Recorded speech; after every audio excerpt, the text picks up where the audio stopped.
A'udzubillahi minasyaitonirrajim. Bismillahirrahmanirrahim. Assalamualaikum warahmatullahi wabarakatuh. Assalamualaikum semuanya, saudaraku yang ada di Nusantara, dimanapun berada. Semoga kita diberikan keselamatan dari mara bahaya, dari bencana. Amin amin ya rabbal alamin. Dan juga selalu diberikan kesehatan jasmani dan rohani, serta rezeki yang halal dan barokah. Amin ya rabbal alamin.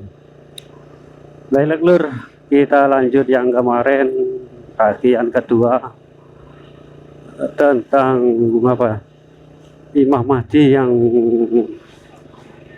munculnya di kota Mekah, Arab Saudi sana. Tapi yang banyak diperbincangkan oleh semua orang atau bahkan dunia, pemimpin akhir zaman itu lahirnya dari Nusantara. Tapi kenapa kok bisa munculnya, keluarnya nanti di kota Mekah? Insya Allah ini versi saya, ini pendapat saya, lur. Insya Allah ya kan, mungkin pendapat orang lain juga berbeda, pendapat siapapun juga berbeda. Begini saudaraku, ya santai saja sambil menikmati jalan raya. Oke, lur. Begini saudaraku, apa itu kok bisa? Ini saya mundur ke belakang dahulu. Banyak keturunan dari Rasulullah, ya kan, para habaib yang paling banyak sekarang itu ada di Nusantara, ya kan, ada di Nusantara lur, paling banyak.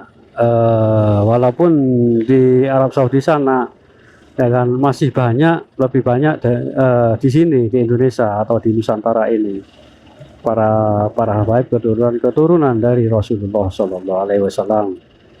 Kan, hijrahnya banyak yang hijrah, ya kan, dari kota manapun, kota Yaman banyak yang sini. Walaupun antara Yaman dan Indonesia para habaib juga masih banyak Indonesia atau banyak berada di Nusantara. Nah ini lur, kemungkinan ya kan keturunan Rasulullah Imam Mahdi kemungkinan besar memang insya Allah keluar atau muncul, lahir dari Nusantara ini. Kenapa? Tapi kenapa kok berada di kota Mekah? Gini lur, video yang kemarin kan sudah saya jelaskan, ya kan. Beliau banyak yang tidak menyukai, bahkan dari orang-orang yang tertentu, bahkan ada yang mengincar beliau, ya kan. Ada yang mengincar beliau, diintai, ya kan, diawasi dan diincar juga, ya kan. Beliau lari ke sana kemari, ya. Tapi alhamdulillah ada juga yang mengenali beliau. Ada yang mengenali, entah siapa saya juga belum tahu. Bukan, ada beberapa orang ini yang mengenali siapa beliau ini sebenarnya. Seperti itu lur. Terus beliau ini disembunyikan di satu tempat, terus diketahui. Ada yang diketahui, terus disembunyikan lagi, melarikan diri lagi, ya, mencari tempat aman, terus diketahui juga, ya kan, dan ada juga dari beberapa orang kita, ya kan, entah itu masih apa yang mengetahui beliau, beliau ini dilarikan, ya kan, bahkan terakhir yang mungkin insya Allah dilarikan ke luar negeri, misal ke Malaysia atau ke Singapura, kan seperti itu. Coba jalurnya dari Indonesia Jakarta ini melalui negara mana saja. Soalnya saya belum pernah keluar negeri, apalagi belum pernah naik haji ataupun umroh. Ya kan, jalurnya, ya kan, jalurnya beliau ini yang akan ke tempat Mekah, dimanapun beliau berada. Misalkan di negeri jiran, di negeri Malaysia, kalau di beliau ada yang mengetahui keberadaan beliau, gitu loh.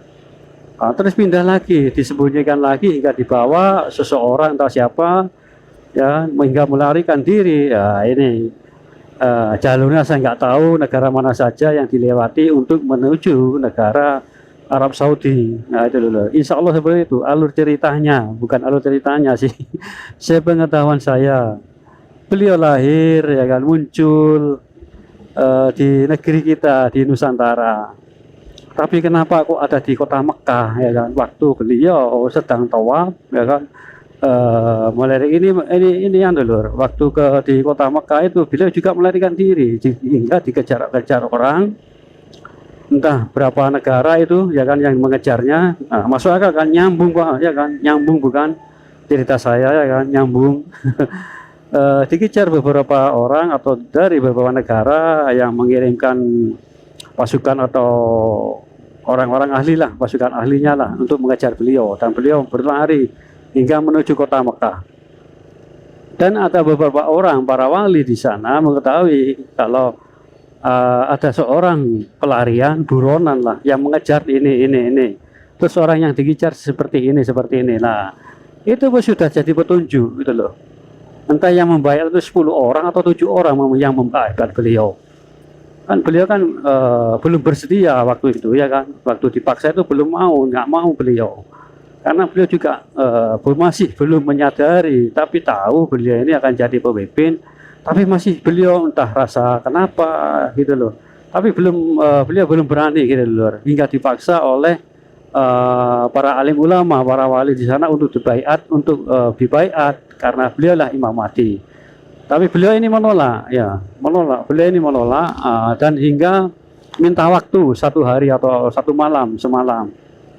Dan beliau minta petunjuk kepada Allah, maka itulah terjadinya.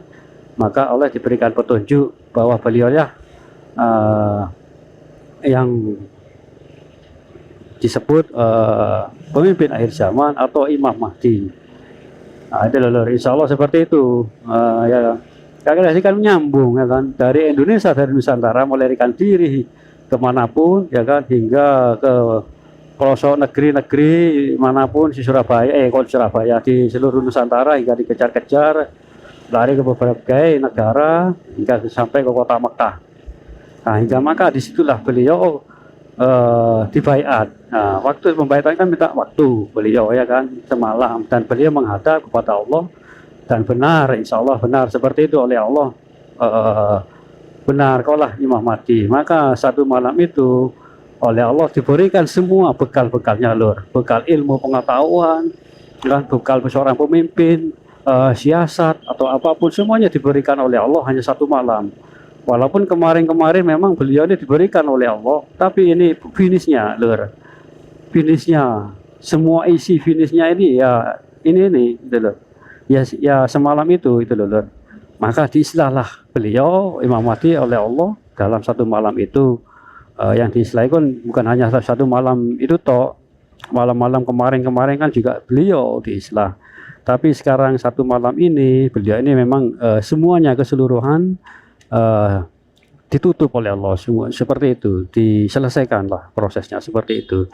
Maka jadilah beliau Imam Mahdi dan oleh didatangi kembali oleh para ulama atau para wali ini untuk dibaiat, maka bersedia. Lalu beliau ini bersedia bersedia beliau itu kalau beliau ini memang Imam Mahdi karena semalam itu islah oleh Allah. Nah itu hingga itu maka gemparlah semuanya. Gemparlah semuanya bahkan sebagian dari Nusantara kita mendengar kabar seperti itu, mereka mengetahui ya kita yang ada di Nusantara ini mengetahui juga ya kan? Kita ini juga mengetahui juga kabar dari sana ya kan? Karena kenapa? Karena beliau kan lahir dari Nusantara, tempat kelahiran kita. Insya Allah seperti itu hingga gemparlah suasana waktu itu gitu bahkan beliau dimusuhi oleh pemerintahnya sendiri. Wes ramai gitu oke insya Allah itu pendapat saya, pendapat saya entah menurut pendapat orang lain.